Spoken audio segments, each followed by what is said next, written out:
En quoi la question de l'environnement est-elle importante? En quoi cette question est importante? Elle n'est pas importante, elle est fondamentale. Alors bien sûr, par les temps qui courent, on a de plus en plus, ça et là, l'impression qu'on met l'environnement au centre des réflexions, au centre des dispositifs. Alors c'est vrai d'un point de vue international, il y a de plus en plus de voix qui s'élèvent pour montrer l'importance de cette prise en compte, globalement, mais également dans la gestion urbaine.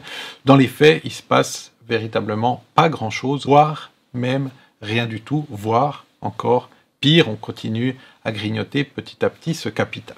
On peut voir l'environnement sous l'aspect des ressources, on peut voir l'environnement sous l'aspect des services que cet environnement nous donne, c'est les écosystèmes services. On peut voir aussi sous la question écologique, des biotopes, de la diversité et finalement du cadre de vie qui devient, lui, stable ou pas stable. Les récentes situations du Covid sont un très bel exemple puisqu'il y a des voix qui se sont élevées pour dire forcément lorsque l'on commence à réduire les écosystèmes et que on spécifie de plus en plus et que chose devient de plus en plus fragile, chaque élément de la nature devient de plus en plus fragile, on se retrouve dans des situations comme ça où finalement on voit l'apparition de grandes maladies. Et on fait un lien direct entre l'apparition de ces grandes pandémies et puis finalement la situation intrinsèque de l'environnement. Alors là, le but ici n'est pas de vous expliquer ces liens, il est juste de reprendre finalement ces voix qui s'élèvent pour dire le lien existe. Ce qui veut dire aussi que de la manière dont je vais respecter ou non, dans la manière dont je vais concevoir les choses avec l'environnement ou sans l'environnement, eh bien, on aura des résultats qui, sur le long terme, seront extrêmement importants. Donc, il est fondamental et central de remettre ou de mettre, parce qu'il ne l'a jamais été, l'environnement au centre des préoccupations urbaines. Lorsque l'on parle d'environnement, on va parler de ressources. On va parler de ressources en eau, on va parler de l'air, on va parler du sol, on va parler même de la ressource de l'énergie, ressources bois par exemple, pour le bois de cuisson et le bois de chauffage. Donc toutes ces choses-là font partie d'un tout. On peut aussi parler de faune et de flore, puisque la nature en a besoin, mais l'homme en a besoin et est un grand prédateur de faune et de flore. Et donc tout ça doit être imaginé et doit être durable. Donc ça veut dire qu'à un moment donné, si j'utilise plus que finalement l'intérêt, si je prends ma somme de base et l'intérêt que produit et ce qui chaque année est produit par la ressource, si je ne prends que la production annuelle, donc le surplus produit par la ressource, je reste durable puisque mon stock est toujours le même et continue d'année en année à être le même. Si je puise dans le stock, par contre, ça commence à devenir extrêmement problématique. Aujourd'hui, dans la plupart des villes, on est clairement en train de puiser dans le stock. La première chose, c'est qu'il y a ce rapport entre ville et nature. Alors, il y a toute la question de la périphérie, où maintenant la ville, quand elle s'agrandit, va prendre de la ressource sol. Donc ça veut dire qu'elle va grignoter petit à petit, mais ça veut dire qu'avec toutes ces ressources qu'on faisait, peut-être de l'exploitation de bois, peut-être de l'agriculture, peut-être rien du tout, et c'était des écosystèmes, les animaux pour les plantes, eh bien ça va changer et disparaître. Donc dans les perspectives aujourd'hui de population qu'on a en Afrique, il faut savoir qu'on a à peu près un doublement de la population en une génération. Ce doublement va induire forcément un doublement de l'assiette foncière. Donc ça veut dire que je vais devoir globalement grignoter un petit peu partout pour installer la ville de demain. Mais la ville de demain dans une génération, donc la ville de nos enfants aujourd'hui qui viennent de naître et quand ils auront 20 ans, il y aura le double de population dans la plupart des grandes villes en Afrique. Donc il y a une urgence véritablement à comprendre comment est-ce qu'on gère ces ressources. Il y a une urgence à comprendre comment est-ce qu'on laisse des écosystèmes libres qui permettent d'avoir une eau potable. Ça a l'air tout bête, mais à un moment donné, il faut faire cette gestion. On produit des déchets, et ces déchets, on doit comprendre comment est-ce qu'on peut finalement en recycler une partie ou diminuer la quantité de déchets. Mais globalement, on a une matière première qui arrive, qui est transformée en ville et qui repart sous forme de déchets. Et cette matière première qui arrive, elle vient de l'extérieur. Donc pour que moi je puisse faire rouler ma voiture électrique, mon tram, pour ne prendre des exemples que les plus communs aujourd'hui sur l'ensemble des villes dans le monde, heureusement ou malheureusement, ce n'est pas la règle en Afrique. Là n'est pas la question de faire le procès ou non de les moyens de locomotion.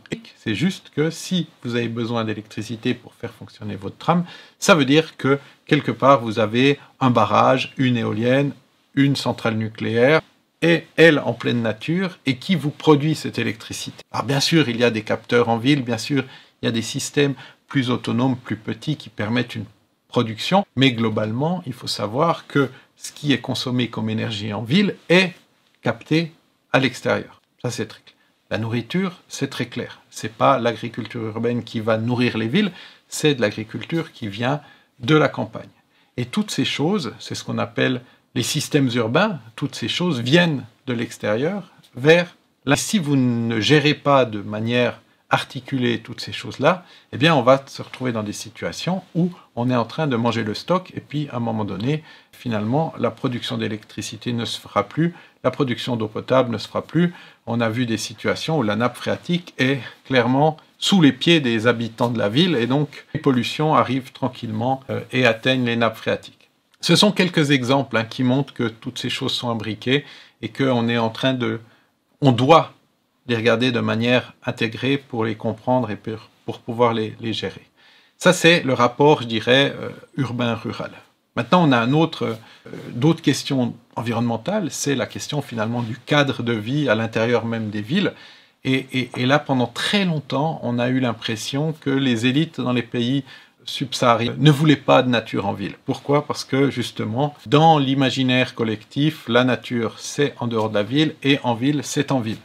Donc on ne va pas retrouver des éléments de cette ruralité au sein même de la ville. C'est très clair avec les matériaux de construction, matériaux traditionnels versus matériaux modernes. Les matériaux modernes sont pour la ville, les matériaux traditionnels peuvent rester gentiment encore au village. Donc c'est très clair, il y a une idée très claire que la nature n'a rien à faire en ville. Heureusement, c'est en train de changer et on commence à comprendre comment est-ce qu'on peut faire revenir en ville justement des arbres qui permettent de diminuer les chaleurs, qui permettent de faire de l'ombre, qui permettent à un certain nombre d'animaux de survivre, qui permettent aux abeilles de continuer la pollinisation. Toutes ces choses-là s'enchaînent et on commence à prendre véritablement conscience de ce qu'est l'environnement au sein même de la ville. Malheureusement, on est encore très peu loin, bien sûr. Il reste un gros travail à faire et notamment dans les plans d'urbanisme, notamment dans la plupart des actions qui sont faites, la place de l'environnement, la place du végétal, si je donne cet aspect très restrictif, mais pour que vous compreniez bien, cette place-là, elle est quasiment inexistante aujourd'hui dans les villes. Donc quand il reste quelques arbres, c'est finalement, on n'a pas fait exprès, il reste quelques arbres. J'ai vu peu d'endroits où on a recommencé à planter des arbres, où on a consciemment fait des sols perméables pour que l'eau puisse s'infiltrer, où on a consciemment fait une série d'éléments comme ça qui permettaient de purifier l'air, de faire de l'ombre, de continuer à avoir toute une faune et une flore jusque dans les centres-villes, et également une production. Voilà, donc c'est très rapide, mais il faut être très clair là-dessus. On est très en retard par rapport à la consommation de la ressource. Donc si on veut aujourd'hui avoir une durabilité, ça veut dire la durabilité, elle est sur l'utilisation finalement du surplus et pas du stock. Et aujourd'hui, on est clairement dans l'utilisation du stock dans l'ensemble des villes. Peut-on planifier l'environnement? Peut-on planifier l'environnement? Alors j'espère bien que oui. On ne le fait pas aujourd'hui, mais j'espère qu'on laisse au moins... Alors est-ce que c'est planifier? Est-ce qu'on doit tout voir, tout comprendre, tout remettre de manière artificielle, tel animal, tel dans un quartier pour s'assurer de la survie? Non, je pense que quand on dit planifier l'environnement, je pense qu'il faut comprendre quels sont les services qui sont... et puis commencer à articuler ces services et commencer à faire un petit peu des grandes catégories dans la ville qui nous permet de ne pas tout urbaniser, mais justement de laisser un certain nombre de souffles dans cette ville, de laisser de l'espace pour la nature, pour finalement soit de la production agricole, peut-être, si ça fait sens, ça reste encore à prouver que ça fait véritablement sens, soit juste des parcs d'agrément qui sont aussi des parcs qui permettent la pollinisation, qui permettent la séquestration carbone, qui permettent de baisser les températures en plein été parce que ça produit de l'ombre, parce que l'on sait que la végétation, grosso modo, est un outil de lutte contre les îlots de chaleur. Donc il faut commencer à réfléchir en termes de trame, en termes de nature qui se chevauche véritablement avec les habitations. Et tout pendant qu'on séparera les deux, eh ben, ce sera extrêmement difficile à gérer puisque la ville, finalement, est extrêmement consommatrice et je pense qu'il y a un système qui nous permettrait aujourd'hui de créer une troisième ville, un troisième type de ville qui ne serait pas la nature, qui serait pas, mais qui serait un entre-deux où on arriverait à tirer parti des bénéfices des deux situations, d'un environnement construit et d'un environnement naturel.